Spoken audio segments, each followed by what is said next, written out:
¿Sabes cuáles son las 5 leyes básicas de la estupidez humana? ¿Es posible que el ascenso al poder de algunos dirigentes políticos se deba a la estupidez de la población? En abril de 1943, durante la Segunda Guerra Mundial, el pastor luterano, teólogo y disidente antinazi Dietrich Bonhoeffer, fue arrestado y encarcelado por la Gestapo. En el transcurso de su cautiverio, que se prolongó durante 2 años, reflexionó acerca de la evolución de su país y de cómo era posible que un pueblo como el alemán, tan amante de la cultura, la ciencia y el arte, tan supuestamente civilizado y cultivado, hubiera, no solo permitido, sino también propiciado y celebrado que Hitler alcanzara el poder absoluto sobre sus vidas. Dietrich Bonhoeffer llegó a la conclusión de que, más allá del contexto económico y social, la causa principal era la estupidez, un enemigo del bien, mucho más peligroso que la malicia. En una carta dirigida a 3 amigos suyos, explicó sus reflexiones: uno puede protestar contra el mal. El mal puede exponerse y, si es preciso, prevenirse mediante el uso de la fuerza. Sin embargo, contra la estupidez estamos indefensos. Contra ella no sirven de nada las protestas, ya que las razones caen en oídos sordos. El estúpido, a diferencia del malicioso, está completamente satisfecho de sí mismo. Por ese motivo, según Dietrich Bonhoeffer, hay que tener mucho cuidado cuando a una persona estúpida se le plantean argumentos que contradicen sus creencias. Por un lado, nunca los creerá. Siempre se mantendrá firme en su opinión, por muy claras que sean las pruebas de que está equivocado. Y en el caso de que sea tan terriblemente obvia la veracidad de los argumentos contrarios que resulte imposible negarlos, simplemente les restará importancia o los ignorará. Por otro lado, y aquí viene lo más importante, es peligroso e insensato, según defendía este pensador, intentar persuadir a un estúpido con razones, porque éste se irritará fácilmente e intentará atacar. Conozcamos un poco quién fue Dietrich Bonhoeffer. Nacido en Breslavia en 1906, provenía de una familia muy numerosa en la que valoraban mucho la formación intelectual y musical. Su padre, psiquiatra y neurólogo, dirigía la clínica psiquiátrica de la Universidad de Breslavia. Su madre, pianista, era nieta del pintor Stanislaus von Kalkreuth e hija de la también pianista Clara Bonace, que había sido pupila de Franz Liszt. Gracias a las enseñanzas de su madre, Dietrich aprendió a tocar el piano a los 8 años y a los 11 ya componía canciones que eran interpretadas por orquestas profesionales. Conmovido por los horrores y el sufrimiento que la Primera Guerra Mundial provocaba en la población, así como por la muerte en combate de su hermano Walter, comenzó a asistir a reuniones evangélicas y en 1920, a los 14 años, decidió encaminar su vida hacia el estudio de la teología, a pesar de las críticas de otros 2 de sus hermanos mayores, Klaus, que era jurista, y Karl, un científico. Con 21 años se doctoró summa cum laude en teología por la Universidad Humboldt de Berlín. 3 años más tarde, en 1930, pasó una temporada en Nueva York. Allí, en el barrio de Harlem, entró en contacto con la iglesia afroamericana y quedó fascinado por los sermones de sus predicadores acerca de las injusticias sociales que sufrían las minorías étnicas en los Estados Unidos. Cuando regresó a Alemania, Bonhoeffer logró un puesto como profesor de teología sistemática en la Universidad de Berlín. Estaba muy interesado en el ecumenismo. Es decir, la idea de que todos los cristianos, con independencia de la iglesia a la que pertenecieran, debían trabajar de manera conjunta para limar asperezas y promover la unidad cristiana. Católicos, protestantes, ortodoxos, anglicanos, metodistas. Fuera cual fuese la denominación cristiana, todas, en su opinión, compartían fe y valores. En 1931, a los 25 años, fue ordenado sacerdote. El 30 de enero del 33, Hitler fue nombrado canciller de Alemania por el presidente Hindenburg, y la vida de Bonhoeffer, que se opuso férreamente al nuevo régimen desde el principio, cambió para siempre. Tan solo 2 días después de que Hitler asumiera el cargo, Bonhoeffer pronunció un discurso en la radio en el que lo atacó con dureza y advirtió a Alemania que no cayera en el culto idólatra al Führer, es decir, al líder. Ya que en realidad bien podría tratarse del Wehrführer, que puede traducirse como el seductor o el corruptor. Aquella transmisión fue cortada de manera repentina. Menos de 3 meses después, en abril del 1933, pronunció una conferencia ante los pastores berlineses en la que hizo un llamamiento a la resistencia de la Iglesia frente a la persecución a la que estaban siendo sometidos los judíos. En aquel discurso dijo: la Iglesia no debe simplemente vendar a las víctimas que se encuentran aplastadas debajo de la rueda, sino introducir un palo entre los radios para bloquear la propia rueda. Pero Hitler no se quedó de brazos cruzados y en julio de ese mismo año convocó de manera inconstitucional unas nuevas elecciones eclesiásticas para los puestos de funcionarios de las Landeskirche, las iglesias históricas protestantes. Bonhoeffer hizo campaña a favor de los candidatos independientes, aquellos que no eran de ideología nazi, pero el grupo Deutsche Christen, apoyado por los nazis, logró una victoria aplastante. Aunque doctrinalmente el partido de Hitler propugnaba una suerte de neopaganismo, se propuso sostener el cristianismo como religión nacional de los alemanes y subordinarlo al racismo. De modo que, en septiembre, el Sínodo Nacional Evangélico de los Cristianos Alemanes aprobó aplicar el párrafo ario dentro de la Iglesia, lo que en la práctica supuso la destitución de todos los pastores y funcionarios de la Iglesia que tuvieran ascendencia judía. En noviembre, 20.000 miembros de los Deutsche Christen se manifestaron para exigir que se eliminara de la Biblia el Antiguo Testamento por ser de origen judío. Ante aquella situación en su país, Bonhoeffer se marchó a Londres para trabajar como pastor de 2 iglesias protestantes de habla alemana. Mientras intentaba reunir apoyos cristianos internacionales para oponerse al movimiento Deutsche Christen y su intento de fusionar el nacionalismo nazi con el cristianismo. El obispo alemán Theodor Heckel, encargado de los asuntos exteriores de la Iglesia Luterana Alemana, viajó a Londres para advertirle de que cesara en ese tipo de actividades, pero Bonhoeffer se negó. Junto a otros eclesiásticos que compartían sus ideas, en el 34 fundó la Iglesia Confesante, un movimiento cristiano protestante, para oponerse al control nazi de las iglesias alemanas. En 1935, Bonhoeffer regresó a Alemania para formar de manera clandestina a los pastores de la Iglesia Confesante, pero cuando la represión nazi aumentó, se vio obligado a marcharse a Suiza. En agosto del 1936, el obispo Heckel, aquel que había viajado a Londres para meterlo en cintura, lo denunció como pacifista y enemigo del Estado. Motivo por el cual le retiraron su autorización para enseñar en la Universidad de Berlín. Al año siguiente, Himmler declaró ilegal la educación y el examen de los candidatos a ejercer el ministerio de la Iglesia Confesante y la Gestapo arrestó a 27 amigos de Bonhoeffer, quien se pasó los 2 años siguientes viajando en secreto de pueblo en pueblo por el este de Alemania, tratando de formar a sus estudiantes de manera clandestina. En el 38, a través de un cuñado suyo, el jurista Hans von Dohnanyi, entró en contacto por primera vez con un grupo de conspiradores que planeaban el derrocamiento de Hitler. Algunos de aquellos opositores formaban parte de la Abwehr, una organización de inteligencia militar, y Bonhoeffer supo a través de ellos que una gran guerra se avecinaba. En junio del 1939, 3 meses antes del estallido de la Segunda Guerra Mundial, viajó nuevamente a Estados Unidos y bien pudo haberse quedado allí, pero decidió regresar a Alemania. ¿Por qué tomó una decisión tan aparentemente estúpida?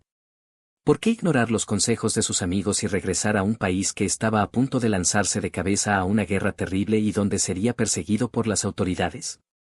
Él mismo se lo explicó al teólogo estadounidense Reinhold Niebuhr en una carta, con las siguientes palabras: he llegado a la conclusión de que cometí un error al venir a Estados Unidos esta vez. Debo vivir este periodo difícil de nuestra historia nacional junto con el pueblo de Alemania. No tendré derecho a participar en la reconstrucción de la vida cristiana en Alemania después de la guerra si no comparto las pruebas de este tiempo con mi pueblo. Los cristianos en Alemania tendrán que afrontar la terrible alternativa de desear la derrota de su nación para que una futura civilización cristiana pueda sobrevivir, o desear la victoria de su nación, pese a destruir así nuestra civilización y cualquier cristianismo verdadero. Sé cuál de estas alternativas debo elegir, pero no puedo tomar esa decisión desde un lugar seguro. Total, que Bonhoeffer volvió a Alemania, donde las autoridades le prohibieron hablar en público y le exigieron que informara periódicamente de todas sus actividades a la policía. Bonhoeffer se unió a la Abwehr gracias a su cuñado Dohnanyi, que ya formaba parte de la organización de inteligencia. Dohnanyi participó activamente en la planificación de varios complots contra Hitler y es muy probable que Bonhoeffer también estuviera al corriente de ellos. Asimismo, ambos participaron en operaciones para ayudar a los judíos alemanes a escapar a Suiza. En 1941, ya iniciada la guerra, las autoridades prohibieron a Bonhoeffer que publicara o imprimiera ningún texto. Mientras tanto, a través de sus contactos internacionales, trató de establecer una comunicación entre la resistencia alemana y el gobierno británico, pero que consideraba a todos los alemanes como enemigos, ignoró sus mensajes. Finalmente, el 5 de abril de 1943, Bonhoeffer y su cuñado fueron detenidos y encarcelados. Durante 1 año y medio, Bonhoeffer permaneció encarcelado en la prisión de Tige, a la espera de un juicio que nunca llegaba. Durante ese periodo, escribió una serie de cartas que algunos guardias comprensivos le ayudaron a enviar, sacándolas a escondidas de la prisión.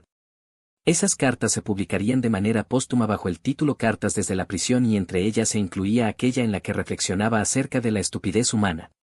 Uno de los guardias de la prisión, un cabo apellidado Knobloch, se ofreció a ayudarlo a escapar, pero Bonhoeffer rechazó aquella oportunidad, temeroso de que tomaran represalias contra su propia familia.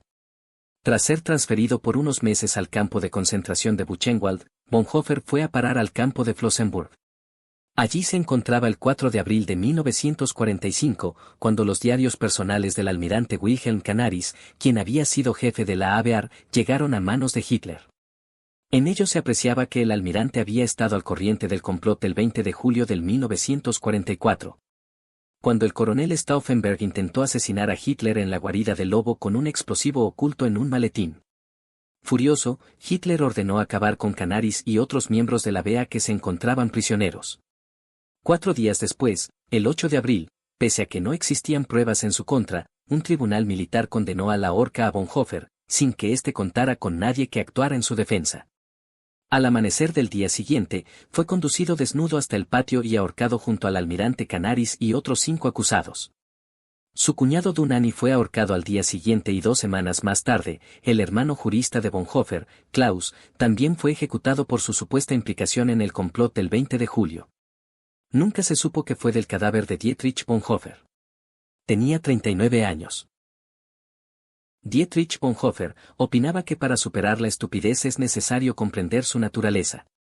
No creía que se tratase de un defecto intelectual, puesto que conocía a personas con una inteligencia notablemente ágil pero estúpidos, así como a gentes a las que describiría como intelectualmente bastante aburridos. Pero que no tenían ni un pelo de estúpidos.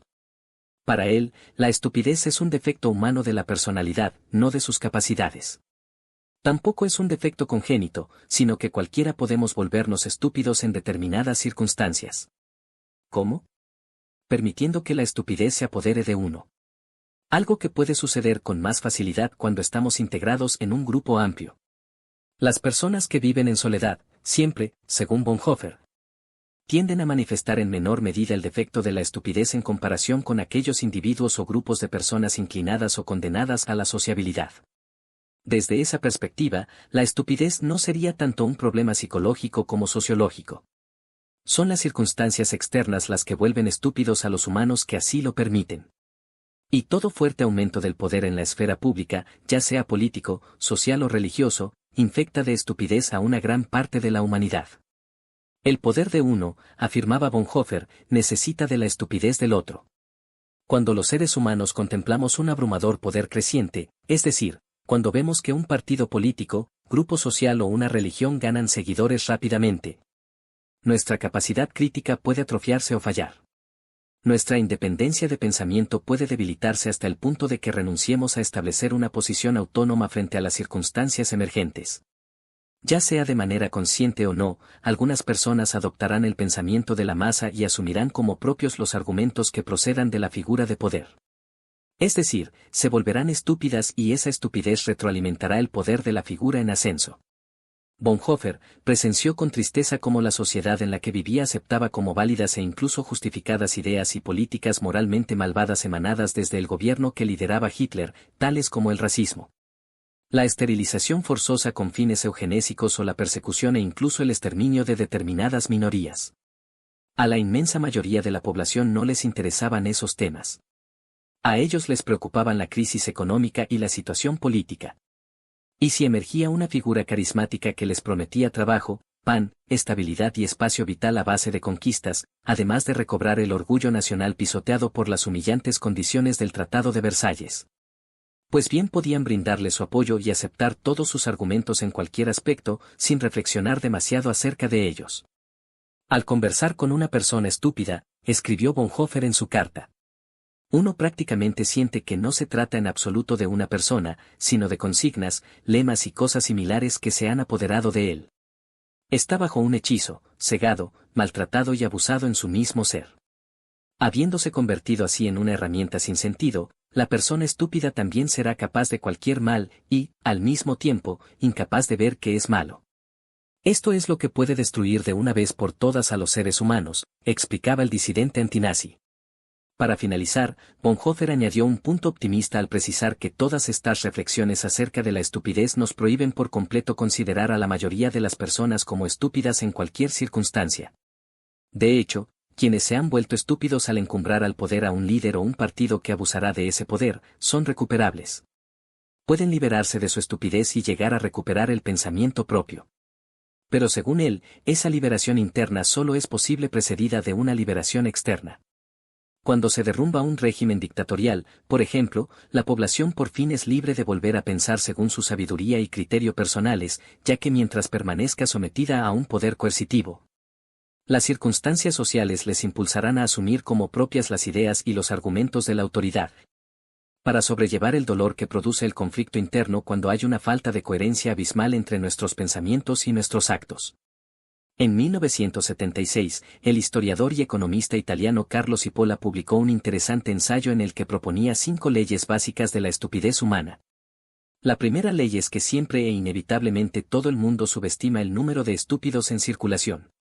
La segunda es que la probabilidad de que una persona sea estúpida es independiente de cualquier otra característica de esa persona. Es decir, que la estupidez no depende del nivel cultural, la riqueza o el estatus social, y se distribuye prácticamente igual por todos los segmentos de la población. En palabras del propio Cipolla, ya sea que frecuentes círculos elegantes, te refugies entre caníbales o te encierres en un monasterio, siempre tendrás que lidiar con el mismo porcentaje de gente estúpida. La tercera ley básica de la estupidez es la que el propio Cipolla consideraba más importante de todas y rezaba así: una persona estúpida es aquella que causa pérdidas a otra persona o a un grupo de personas, mientras que ella misma no gana nada o incluso sufre pérdidas.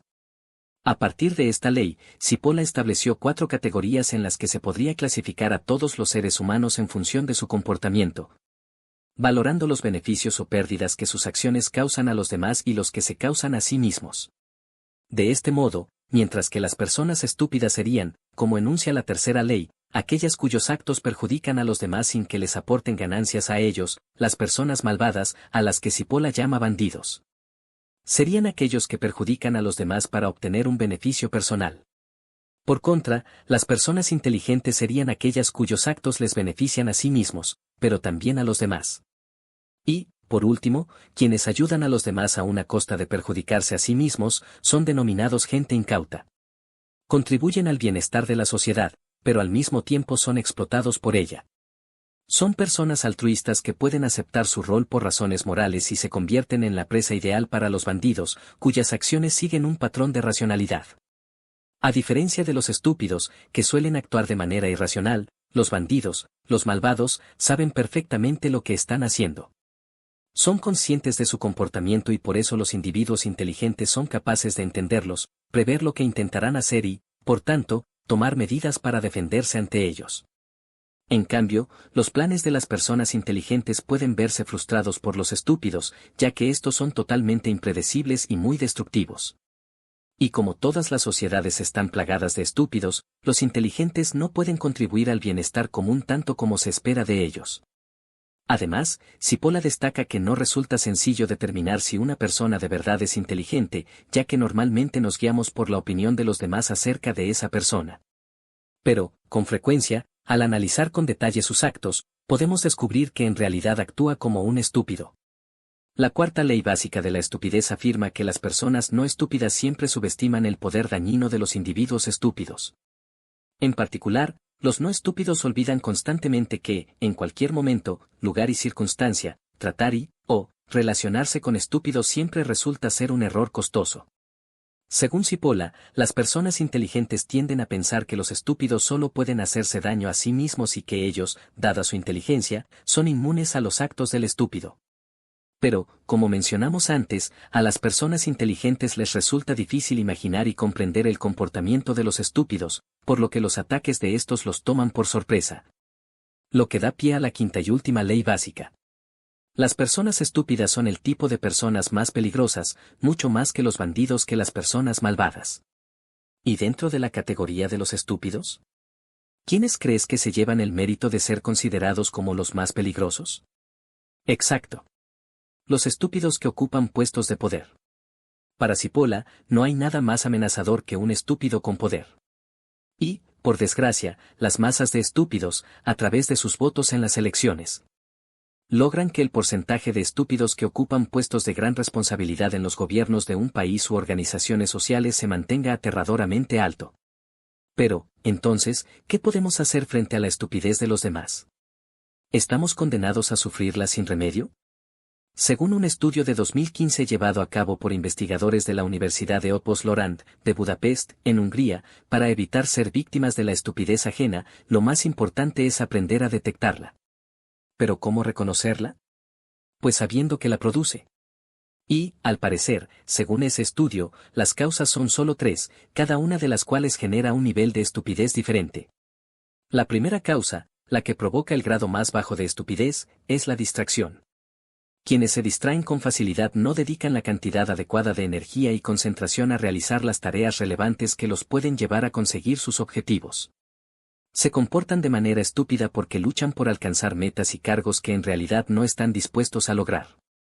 El grado medio de estupidez humana lo produce la falta de control sobre uno mismo, una característica de las personas impulsivas. Aquel que carezca de autocontrol será víctima de los acontecimientos que sucedan a su alrededor y actuará de manera irracional, perjudicándose a sí mismo y a quienes lo rodean. Por último, la causa del grado más alto y peligroso de estupidez humana la constituyen la ignorancia y el exceso de confianza, que con frecuencia van de la mano. Esa temible combinación conduce a las personas a correr grandes riesgos a pesar de carecer de los conocimientos o las habilidades requeridas para llegar a buen puerto, y de no saber cómo afrontar las probables consecuencias desastrosas de su fracaso. Así que, en resumen, ya sabes. Si queremos protegernos ante la estupidez ajena, hay que evitar a los distraídos, los impulsivos y los ignorantes con exceso de confianza en sí mismos. ¿Y para protegernos ante nuestra propia estupidez? Bueno, me temo que para eso nadie ha encontrado aún una estrategia de defensa eficaz. Sígueme, dale like, suscríbete y comparte, gracias.